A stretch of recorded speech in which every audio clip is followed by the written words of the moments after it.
Hello everyone, my name is Nikesh Maurya and this is my Python hackathon.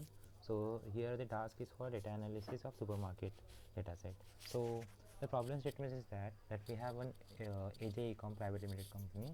So which is like it has a supermarket across different regions.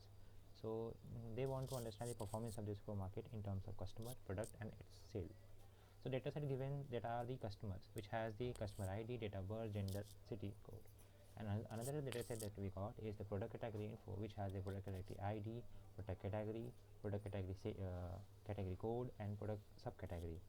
And another one is the transaction dataset. So that in that one we have transaction ID, customer ID, transaction date, product subcategory code, quantity, rate, tags, store types, etc.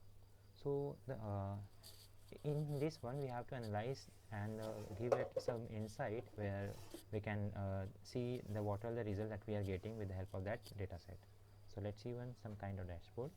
So with the help of this analysis we can identify that which product is in demand and what kind of product category that we have that people or the customer may require, and the most product buyer in the gender wise and the most of the customer are belong to which region, so that we can target our customers.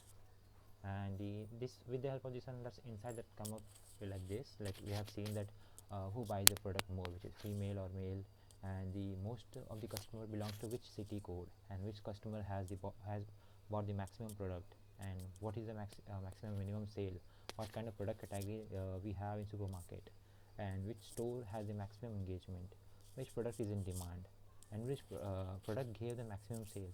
These all things can be identified, and the result of the data or the insight that we can see in the chart. Yeah, that's all the things that we have got in this one. Thank you.